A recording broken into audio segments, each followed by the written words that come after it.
Hello बच्चों, let's read the question. The question says beryllium is reducing in nature because it has option A में दे रखा है बच्चों small value of hydration energy, B में दे रखा है लार्ज साइज ऑफ B2+, सी में दे रखा है large value of enthalpy of atomization, D में दे रखा है बच्चों small value of enthalpy of atomization.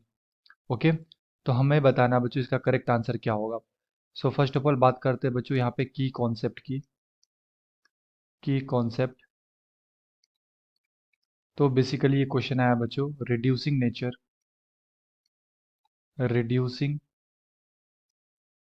Nature of alkaline earth metal. And अगर मैं देखूं बच्चों ऑप्शन ए में दे रखा है small value of hydration energy, तो ये गलत हो गया। जो भी हमारे पास बीई होता है ना, तो बीई का बच्चों हाइड्रेशन एनर्जी ज़्यादा होता है। बीई का हाइड्रेशन एनर्जी क्या होता है बच्चों, बेरिलियम का हाइड्रेशन एनर्जी लार्ज होता है। ऐसा इसलिए क्योंकि इसका साइज क्या होता है बच्चों, छोटा। एंड हाइड्रेशन एनर्जी क्या होता है बच्चों, the amount of energy release when 1 mole of ion get hydrated. ठीक है, तो जब 1 मोल आयन हाइड्रेट होता है तो जो एनर्जी रिलीज कर उसे क्या बोलते हैं बच्चों, हाइड्रेशन एनर्जी बोलते हैं। तो जो बेरिलियम है इसका हाइड्रेशन एनर्जी क्या होता है बच्चों, ज़्यादा होता है क्योंकि इसका साइज क्या होता है, छोटा होता है। अगर मैं बच्चों यहाँ पे ऑप्शन बी को देखूँ तो यहाँ पे दे रखा है लार्ज साइज ऑफ B2+, तो ये भी गलत है। B2+ का लार्ज साइज नहीं है, सबसे स्मॉल साइज होता है अपने ग्रुप के अंदर।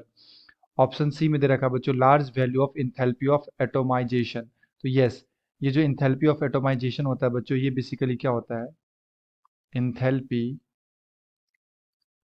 Of atomization. ये बेसिकली हम लोग इसे डिफाइन कर सकते हैं बच्चों, amount of energy amount of energy required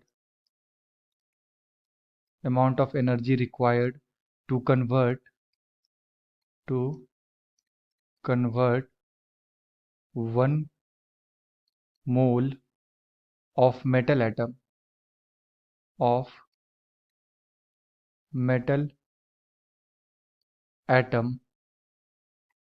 into gaseous atom. Yes.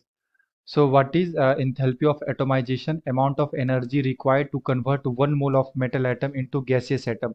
यानी कि 1 मोल मेटल एटम को जो गैसियस एटम में कन्वर्ट करने के लिए जो एनर्जी दिया जाता है बच्चों, उसे क्या बोलते हैं, इंथैल्पी ऑफ एटोमाइजेशन। तो बीई का लाइक साइज सबसे छोटा होता है, तो इसका इंथैल्पी ऑफ एटोमाइजेशन क्या होता है बच्चों, सबसे ज़्यादा होता है।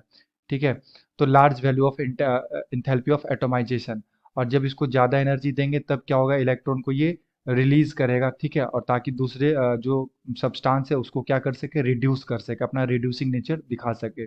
डेट्स वाई अगर मैं यहाँ से बात करूँ बच्चों, तो जो हमारा करेक्ट आंसर होगा ये ऑप्शन नंबर सी हो जाएगा, large value of enthalpy of atomization. Okay, तो ये हमारा करेक्ट आंसर हो जाएगा।